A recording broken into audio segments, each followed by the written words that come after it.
Hello दोस्तों, कैसे हैं आप सब। आज की हमारी कहानी है पत्नी का आत्मसम्मान। आज अनुज सुबह से ही कुछ परेशान सा था। कुछ तो दरक रहा था अंदर।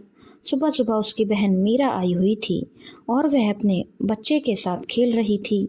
उनकी प्यारी हरकतों के मजे ले रही थी, जिसे देखकर आज अनुज को भी अपने बच्चे की बहुत याद आ रही थी। अपनी बहन मीरा और उसके पति को इस तरह से खुश देखकर आज उसे अपनी बीवी बच्चे की बहुत याद आ रही थी, पर वह कर भी क्या सकता था। अपने बच्चे को याद करते हुए वह भी अपनी बहन के बच्चों के साथ खेलने लगा और खेल खेल में वह बहन के बच्चे को गोद में उठाकर उछालने लगा। उसे ऐसा करते देखकर अनुज की बहन मीरा बहुत तेज चिल्लाई और बोली, तुम्हारी अकल का घास चढ़ने गई है भैया।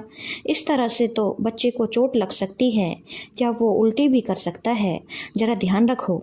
तुम्हारा अपना बच्चा होता तो क्या तुम उसके साथ भी ऐसे ही खेलते। अनुज चुपचाप वहाँ से चला गया। सच ही तो कहा था मीरा ने कि वे उसके बच्चे थे और उसके अपने बच्चे तो थे नहीं, तो वह इतनी फ्री उनके साथ कैसे हो सकता है।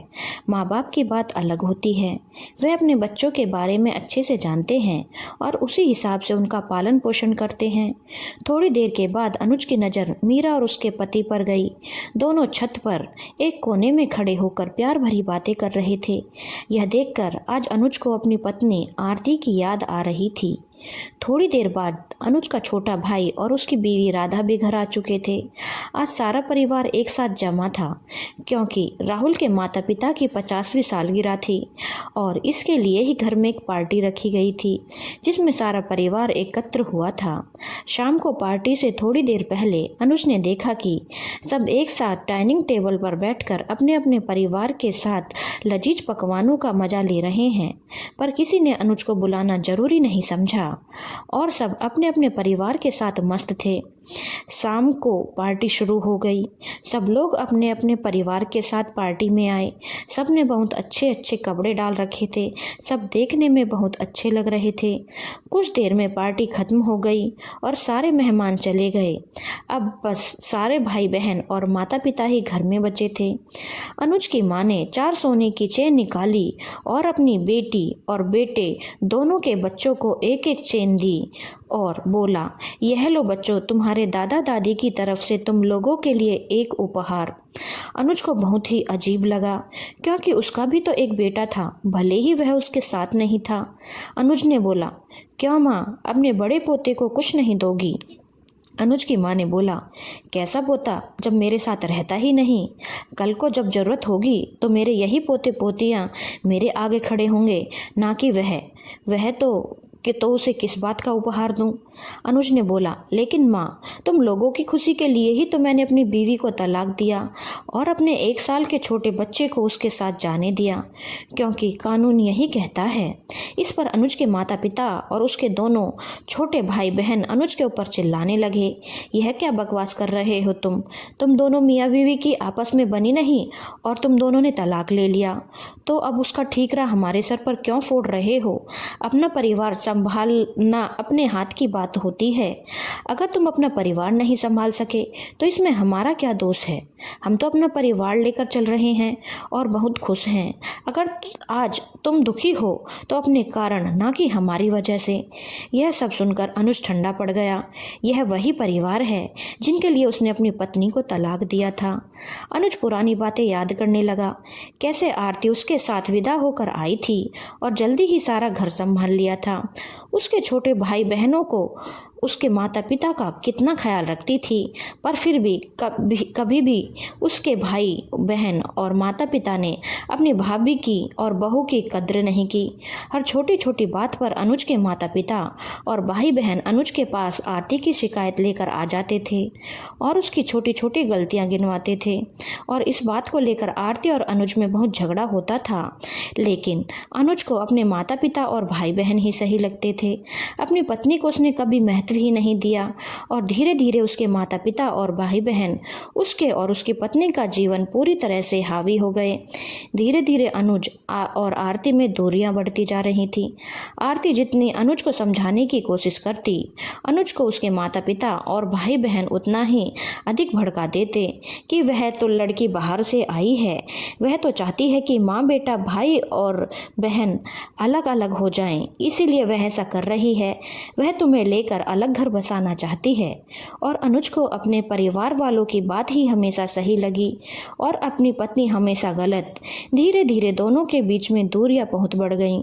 अनुज को आज भी याद है कैसे 2 महीने के दूध मुँहे बच्चे की बात को लेकर घर में इतना बड़ा बवाल मचाया गया था कि आरती ने वक्त पर मम्मी पापा को नाश्ता बनाकर नहीं दिया, समय पर देवर के कपड़े नहीं धुले और ननद को सुबह का नाश्ता बनाना पड़ा, जो कि कितनी शर्म की बात है कि भाभी के होते हुए ननद को नाश्ता बनाना पड़े।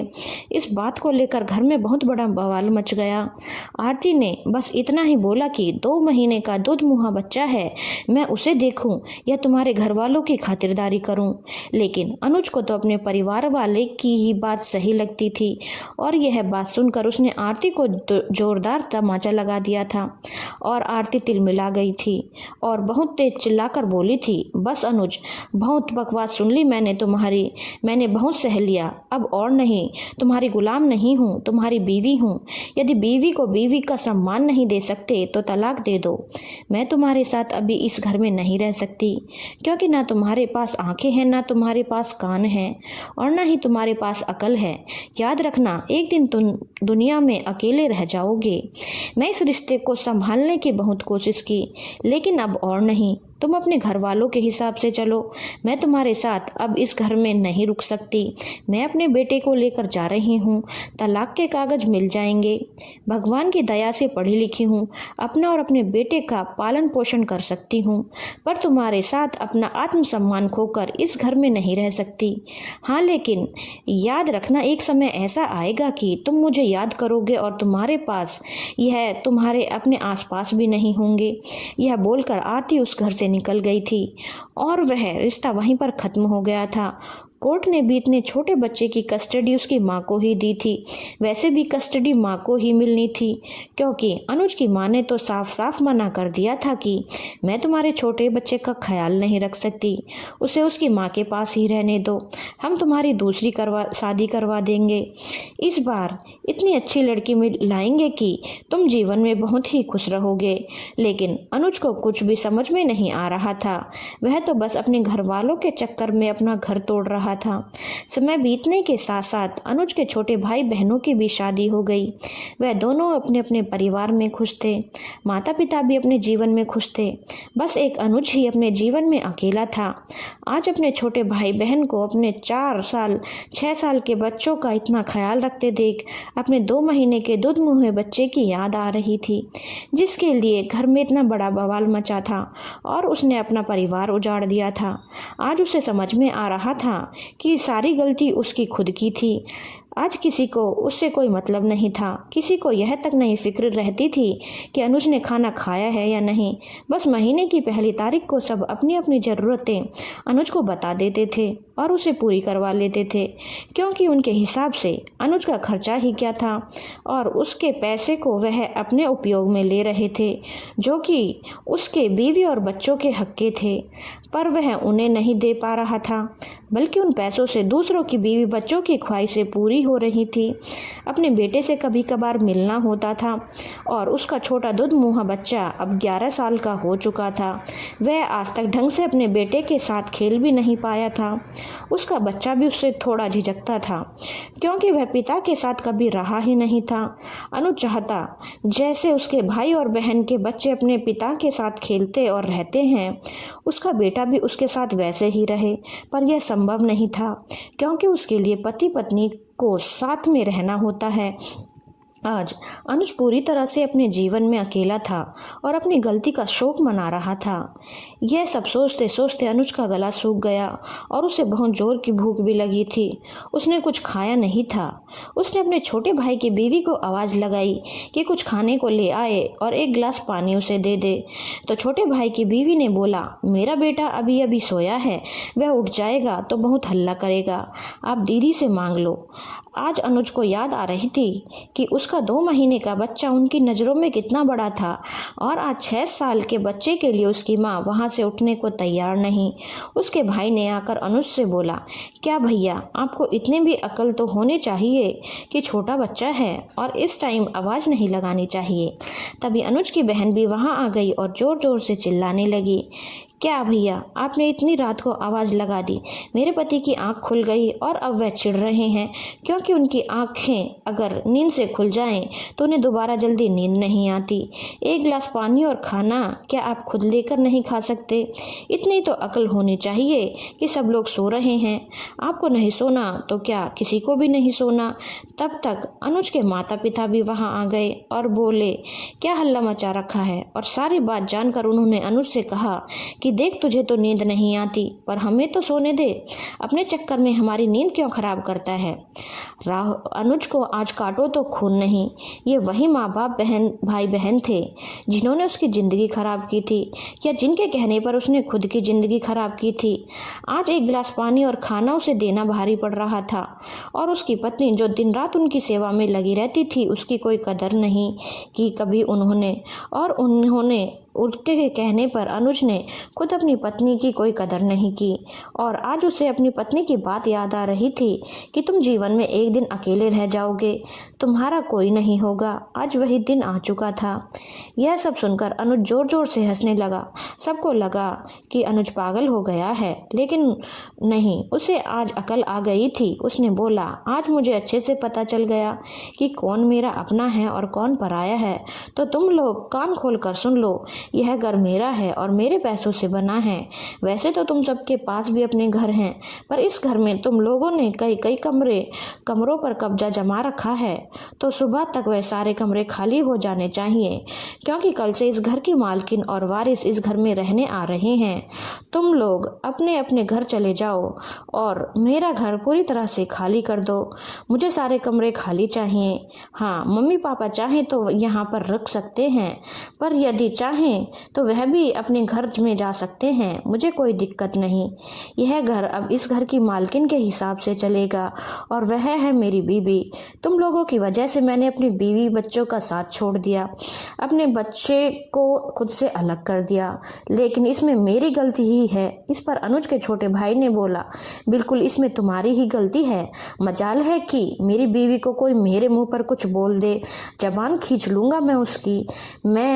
लेकिन तुमने कभी अपनी बीवी का साथ नहीं दिया तो दुनिया तो उसका फ़ायदा उठाएगी ही ना। तो अपनी गलती का ठीकरा हमारे सर मत फोड़ो। अनुज की बहन ने बोला, हाँ हाँ, हम खाली कर देंगे। तुम्हें क्या लगता है हमारे पास अपने घर नहीं है? अपनी बीवी के साथ खुद ने नहीं दिया और अब उसका ठीकरा हमारे सर पर फोड़ रहे हो।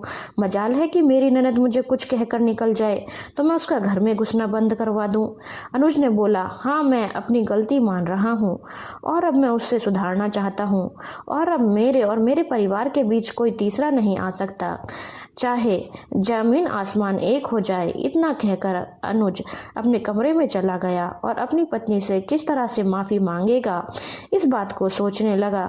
उसे पता था कि उसने गलती तो की है, पर जब वह अपनी गलती मानेगा अपनी पत्नी से तो उसकी पत्नी उसे ज़रूर माफ़ कर देगी, क्योंकि उसकी पत्नी ने तो उसे सच्चे दिल से प्यार किया था, पर उसे प्यार को अनुज नहीं निभा पाया था और अब वह ऐसी गलती ज़िंदगी में कभी नहीं होने देगा।